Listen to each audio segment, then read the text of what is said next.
One of the most momentous of all signs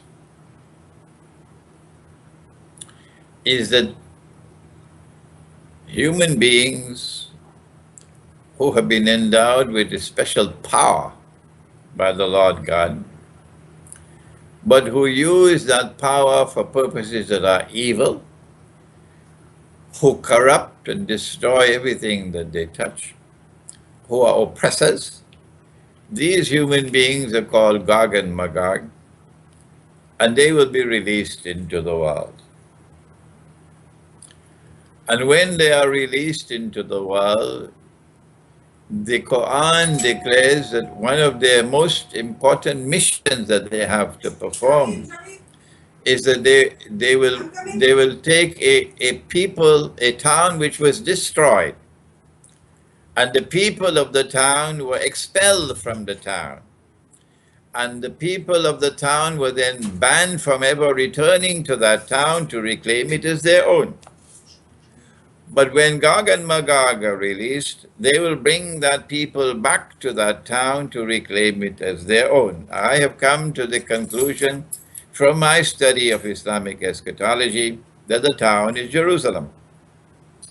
So when the Jews are brought back to Jerusalem 2,000 years after they were expelled, we know that Gog and Magog are the ones who brought them back.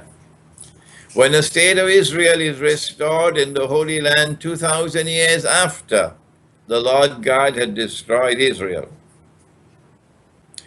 we know that it is Gog and Magog who have restored a state of Israel in the Holy Land. Of course, it's an impostor Israel.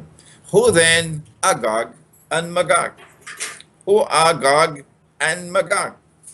We say that Gog and Magog is the Judeo-Christian Zionist alliance, that Western Christianity, not Orthodox Christianity, Western Christianity and European Jews forged a reconciliation and forged an alliance.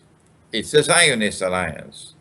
And we would like the people of Russia to know that from the Quran, the identity of Gog and Magog, it is that Judeo-Christian Zionist alliance, which today controls power in the Western world, in Western civilization.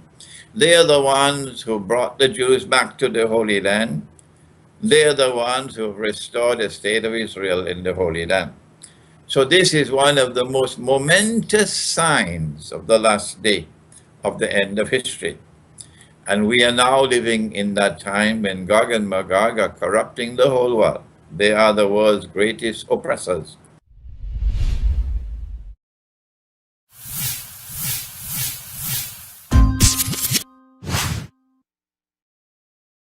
Eschatology makes a distinction between the end of history and the end of the world.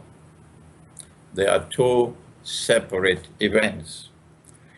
The world will end when the mountains are going to become like pieces of cotton wool floating. The world will end when the present material universe will be transformed into something different. If this is a world of space and of time, the new world after that would be different. And the world will end with the resurrection, when all people will come out of their graves in a new life to be judged before the Lord God and to be rewarded or punished in heaven or in hell. This is the end of the world.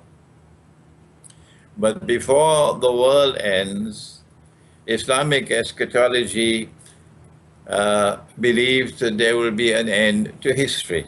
The historical process will culminate with the final and conclusive triumph of truth over falsehood, truth over all rivals, and with the final and conclusive triumph of justice over injustice and oppression.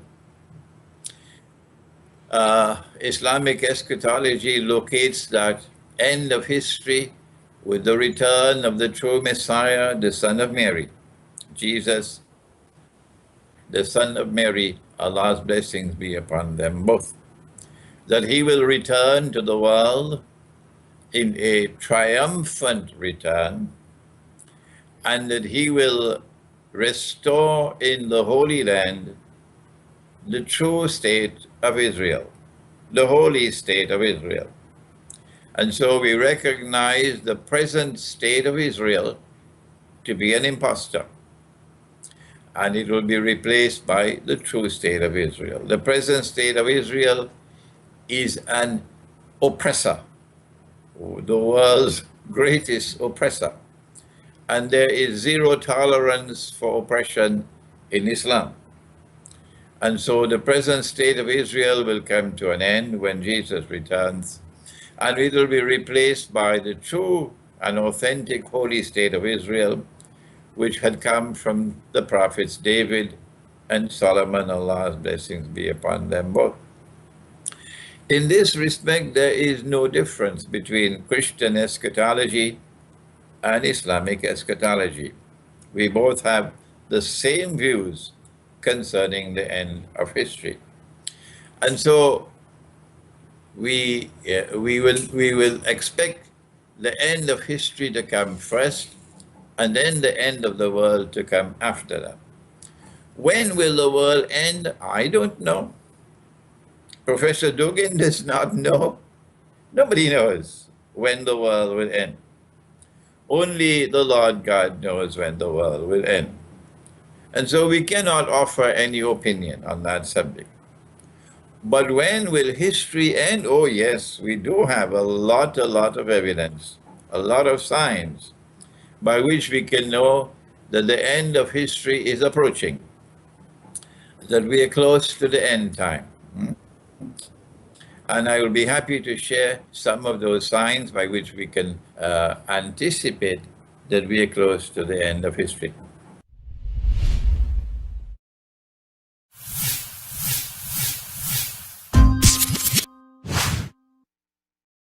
The greatest sign of the last day is the emergence of someone known as Dajjal, the false Messiah. The Christians call him the Antichrist. And we know of him as the false Messiah, Dajjal, the false Messiah, Al-Masih al-Dajjal. Dajjal is someone created by the Lord God, and he has a mission. His mission is to impersonate the true Messiah. He is going to have to appear as a human being, because the true Messiah is a human being. So Dajjal has to appear as a human being. But before he makes his appearance in the world as a human being, he has a long period of time when he is in the world, but he's not in our world of space and time. So you cannot see him. There are angels in the world. There are angels in Moscow, aren't there? Yes. There are angels in the world. Can we see them? No, we can't. So in the same way that you cannot see the angels, although they are here in the world, so too you cannot see Dajjal, although he's here on earth. Now, when Dajjal is released into the world and he begins his mission to impersonate the true Messiah, and therefore to rule the world from Jerusalem, the Quran speaks about 3 stages of a shadow. This is not Dajjal in person as yet. This is the shadow. From behind the scene he's operating. And this shadow comes in 3 stages. And my understanding, my interpretation of the Quran is that the first stage of the shadow saw the emergence of Pax Britannica. And the second stage of the shadow saw the emergence of Pax Americana. And in the final stage, the third stage of the shadow, the world is going to witness an effort to bring about a Pax Judaica that will succeed Pax Americana. When Pax Judaica comes into being, if it does, then at the end of a certain period of time, then Dajjal will finally appear in human form. And he will be a Jew, he'll appear as a human being, and he would be ruling over the state of Israel. And from Jerusalem, when Israel becomes a ruling state in the world, then from Jerusalem he'll declare, I am the Messiah. And the Jews, most of them will accept him as the Messiah, but not the Christian world, not the Orthodox Christian world, and not the world of Islam. We'll say, no, this is the Antichrist. This is the false Messiah. These are two of the most momentous signs of the end of history.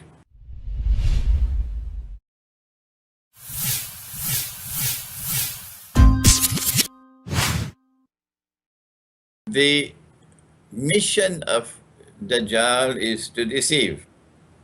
The word Dajjal means the one who deceives. And so he operates by way of deception. One of the major accomplishments of Dajjal in deceiving mankind is to, I would consider it to be the most important accomplishment of Dajjal, is to remove real money from the market. Real money being money with intrinsic value, gold and silver coins, and replace it with paper. And paper, which has no intrinsic value, it has only a fictitious value. And control the world of paper money with a banking system and central banks all privately owned, including the Central Bank of Russia. And using this paper money to oppress, to exploit, and to eventually enslave mankind. This is Dajjal, the great deceiver. He deceives you. And it is time for the Russian people to recognize what many Muslims are now recognizing, that this paper money monetary system is bogus, it's fraudulent, it's haram, prohibited for us. And when Jesus returns, every Russian should ask himself, when Jesus returns, will he be using the Russian ruble? Is there any Russian that ignorant as to believe that when Jesus returns, he'll be using the Russian ruble? No, he won't. When Jesus returns, he'll be using dinar and dirham, the gold coin and silver coin. Similarly, Dajjal has a mission of trying to deceive the world with a fake Islam, so that the world will look to this imposter Islam and consider it to be the real Islam. So that's why they created ISIS. They created ISIS to present to the world the ugliest possible face of Islam. The religion of Islam is a religion that attracts mankind. It is attractive. People's hearts are touched by Islam, and they long for it. That's how Islam came into the world. It's a religion of love. It's a religion of peace. It's a religion of fraternity. It's a religion of love. But now we have ISIS with a version of Islam that people are scared of, and they're running away from that. That's why you have thousands and thousands of refugees fleeing from ISIS and going to where the bread is in Germany and in France and so on. This is evidence that ISIS does not have Islam. Because if they had Islam, Muslims would be attracted to it. Rather, Muslims are fleeing from it. This is Dajjal's attempt to sabotage the role of Islam in the end time. This is Dajjal's attempt to brainwash mankind into believing that that false version of Islam represented by ISIS is the true Islam when it is not. Here is my first response to your question.